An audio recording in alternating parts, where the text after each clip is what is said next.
सर्वसंत हरिवर्धन की श्री ब्रजमंडल परिक्रमा की पाठ का ग्राम की आज के आनंद की जय जय श्री राधे।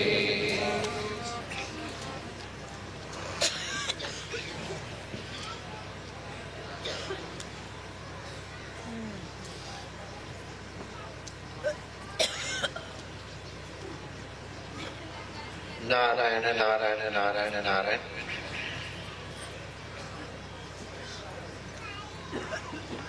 अभी हम लोग ब्रज यात्रा के क्रम में श्री बद्रीनाथ से जब केदारनाथ की ओर जाएंगे तो एक गांव पड़ेगा पशुपा। तो पशुपतिनाथ भोलेनाथ के कारण शायद उसका नाम पशुपा। सुनाने तो हम ये जा रहे थे, अनन्यास चिंतयन्तो मां ये जना पर्युपासिते तेषां नित्याभियुक्तानां योगक्षेमं वहाम्यहम्। ये हमारा सुनाने का मन था, लेकिन एकदम से आया कि भोले भाव मिले रघुराई कि भगवान की प्राप्ति के लिए कोई बहुत अधिक विद्या की जरूरत नहीं है। येषां न विद्या न तपो न दान, न बहुत अधिक तपस्या कर पाते, न इतनी संपत्ति है कि बहुत अधिक दान कर सके। संपत्ति भी बड़े पुरुषार्थ और प्रारब्ध से मिलती है, लेकिन संपत्ति पुरुषार्थ और प्रारब्ध से मिल जाए लेकिन उसका सत्कर्म में विनियोग हो जाए, ये थोड़ा और कठिन है। अच्छे काम में संपत्ति लगती नहीं, बुरे काम में बड़ी जल्दी खर्च हो जाएगी। तो ये शाम न विद्या न तपो न दानम, न उनके पास शील है, न वे बहुत अधिक धर्माचरण करते हैं, लेकिन फिर भी अगर उनके हृदय में भगवान के प्रति अनन्य प्रेम है, भक्त्या तुष्यति केवलम न च गुणैः, बहुत अधिक गुणवान है, बहुत अधिक रूपवान है, धनवान है, पदवान है, इनसे भगवान की प्राप्ति के जो सब गुण है बहुत अच्छे हैं, श्लाघनीय है, स्पृहणीय है, स्वीकरणीय है, करणीय है, लेकिन भगवत प्राप्ति केवल इनसे नहीं हो पाती।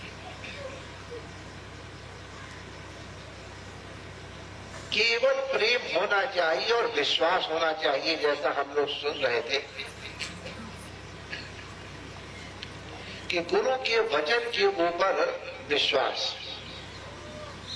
तुलसीदास जी कहते हैं कि जिनको अपने गुरु के वचनों पे विश्वास नहीं है उनको कोई सफलता सिद्धि की प्राप्ति नहीं है।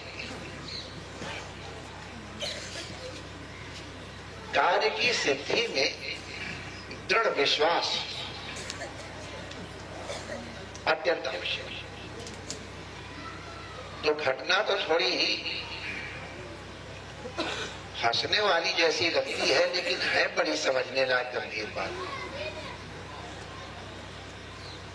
वो पशुपा के पास एक गांव है, वहां एक जाट देवता रहते हैं।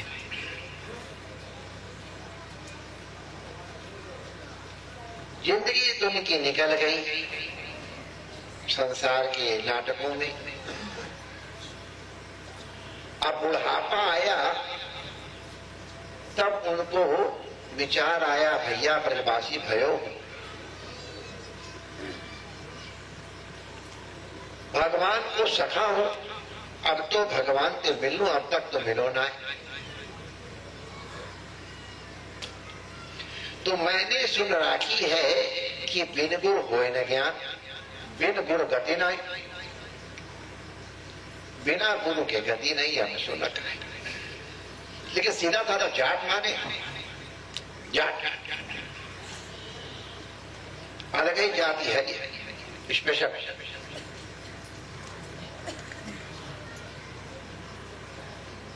एक दिन उधर से कोई सीधे साधे संत आए,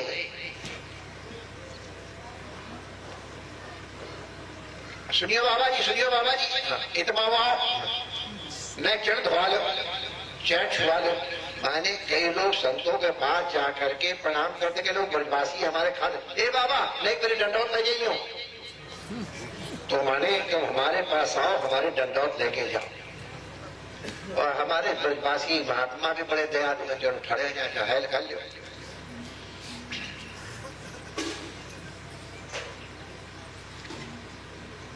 तो बाबा जी उधर से जा रहे। अच्छा एक चीज हम आपको बता दें,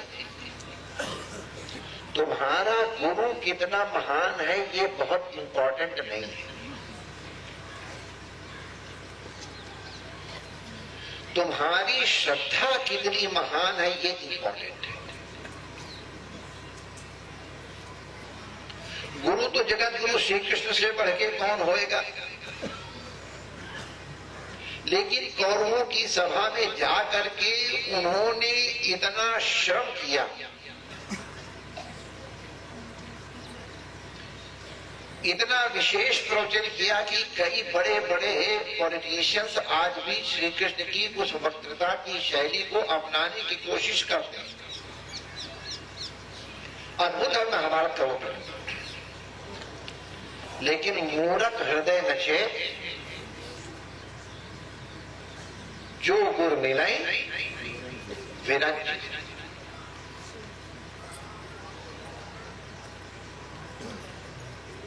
लेकिन जिसके मन में श्रद्धा है, श्रद्धावान लभते ज्ञानम, जिसके मन में श्रद्धा है, सुर साध चाहत भाव सिंध कि दोष जल अंजलि दिए। अरे हम एक अंजलि जल सूर्य भगवान को चढ़ाते हैं तो उससे क्या सूर्य भगवान की प्यास मिट जाएगी? वो तो करोड़ों करोड़ों अरबों अरबों टन समुद्र से जल हर क्षण सुखा प्राप्त कर रहे हैं। तो वो तुम्हारी एक अंजलि जल से संतुष्ट नहीं होते हैं, तो तुम्हारा भाव समुद्र चाहते हैं। तुम्हारे हृदय में भाव का समुद्र कितना गहरा है, उससे वो संतुष्ट होते हैं।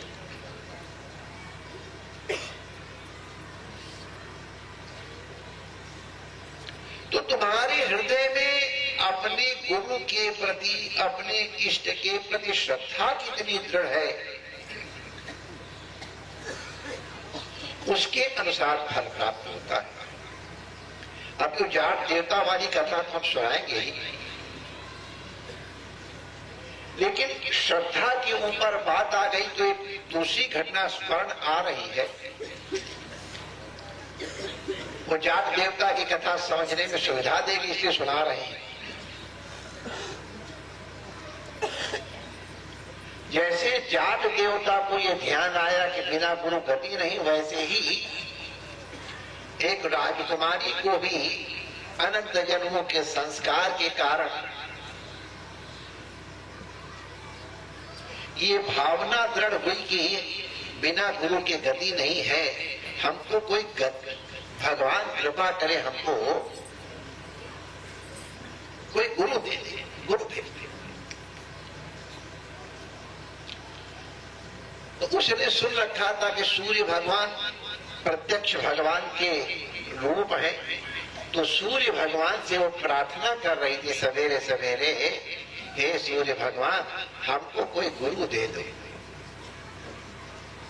मैं गुरु के विहीन हूं, तुम ही गुरु बन के आ जाओ या कोई गुरु हमारे पास भेज दो, मैं अव्यापी।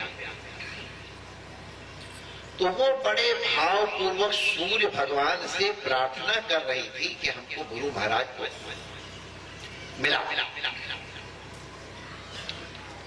उधर से एक बहुरूपिया जा रहा था। बहुरूपिया समझते हो ना, जो नाना प्रकार के रूप बना करके, स्वांग बना करके आते हैं। कभी पुलिस के अफसर बन के आ जाएंगे, चलो तुमको कोतवाल साहब ने बुलाया है, और कभी सेठ बन के आ जाएंगे, तो कभी क्या बन के आ जाएंगे। अब तो कम हो गए, पहले बहुत आते थे बहुरूपिया। बड़ी भारी कला थी, बड़े हुए उनको।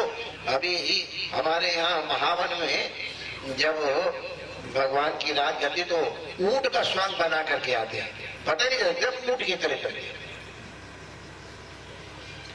तो एक बहुरूपिया ने सुन लिया कि राजकुमारी को गुरु चाहिए, तो उस बहुरूपिया ने सोचा मैं ही गुरु बन जाता हूं, दक्षिणा जो मिलेगी वो अपनी हो जाएगी और राजकुमारी का जो होगा सो देखा जाएगा।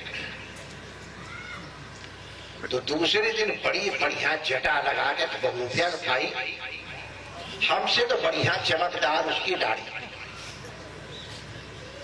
बड़ी बड़ी बढ़िया पगड़ी और हमसे भी ज्यादा मोटा कंठा पहन करके और चमाचम हमसे बढ़िया लगा करके पहुंचा। और राजकुमारी ने कहा भाई मुझे तुम्हारा गुरु बनने के लिए भेजा गया है।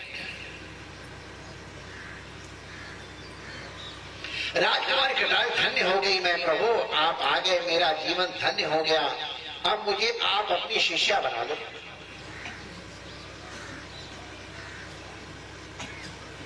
तो वो बहुरूपिया कहता मैं आए गुरु बनने के लिए और कह दिया है। तो महाराज मैं आपकी शिष्या बनने को तैयार, बताओ मुझे क्या करना है। तो बहुरूपिया ने बात तो सही कही, लेकिन उसकी भावना अंदर से दूसरी थी। बहुरूपिया ने कहा जो तुमको सबसे अधिक प्रिय वो गुरु को भेंट कर दो। तो वास्तविक तात्पर्य है कि जिसमें तुम्हारा मोह है वो भगवान को अर्पित कर दो। जैसे अभी परम पूज्य मंडलेश्वर जी हम लोगों को बड़ी दिव्य बात बताए रहे थे कि हम उसका धन अपहरण कर लेते हैं। तो धन अपहरण कर लेते का माने है कि तो भगवान उसका धन स्वीकार कर लेते, उसका धनी होने का अभिमान नष्ट कर देते। तो राजकुमारी ने पूछा तुमको क्या चलता? बहुरूपिया मालूम था राजकुमारी क्या उत्तर देगी। राजकुमारी ने कहा हमको गहने बड़े अच्छे लगते हैं। तो बहुरूपिया ने कहा काम बन गया। उनका तेरे जितने बढ़िया वाले गहने हैं वो तू लेके आ जा।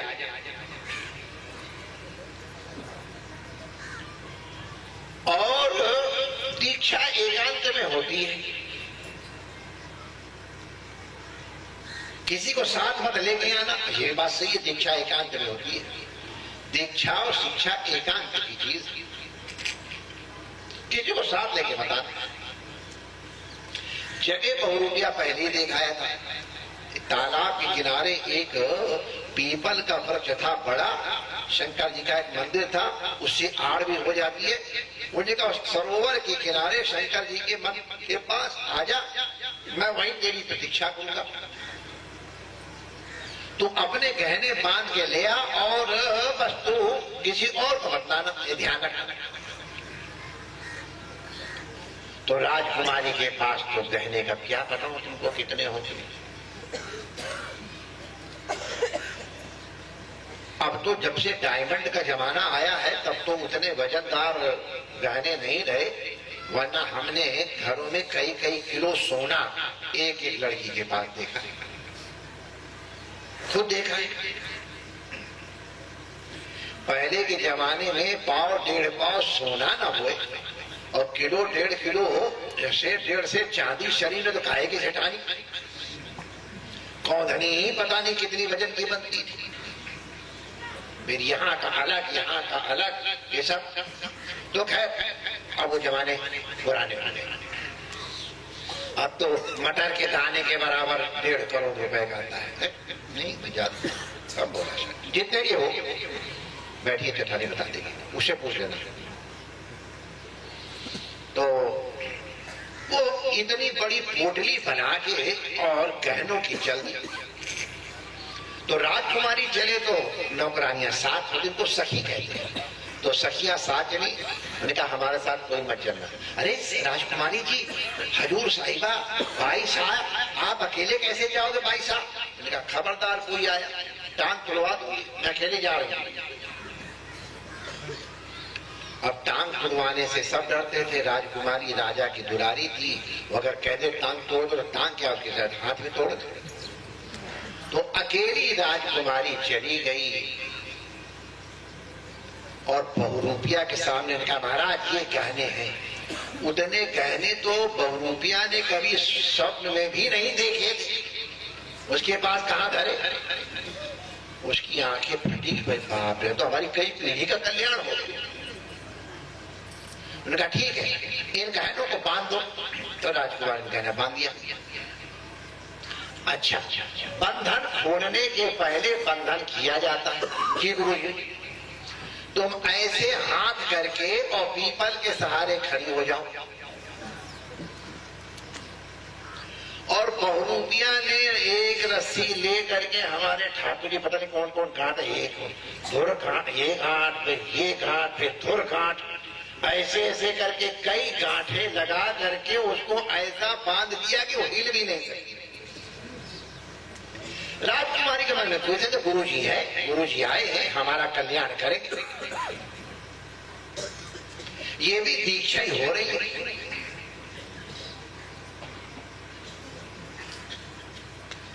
बहुरूपिया ने राजकुमारी के कुछ के बांधा, देख हल्ला न मचाना, तो खड़ी रहे, थोड़ी देर बाद हम आएंगे तभी हम तुमको खोलेंगे, हल्ला गुल्ला मत मचाना।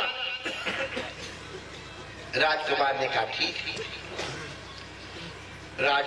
बहुरूपिया ने सोचा कि ये हल्ला गुल्ला मचाएंगे तभी लोग आ जाएंगे, ये चुप रहेंगे तो हम लेकर के और पोटली चंपत होंगे। तो बहुरूपिया महोदय उस गहनों की पोटली लेके वहां से चल दिए और राजकुमारी वहां बंदी खड़ी देख रही, गुरु दीक्षा हो रही है। थोड़ी देर बाद राजमहल में ढूंढा गया, राजकुमारी साहब कहाँ है, भाई साहब कहाँ है, भाई साहब कहाँ है।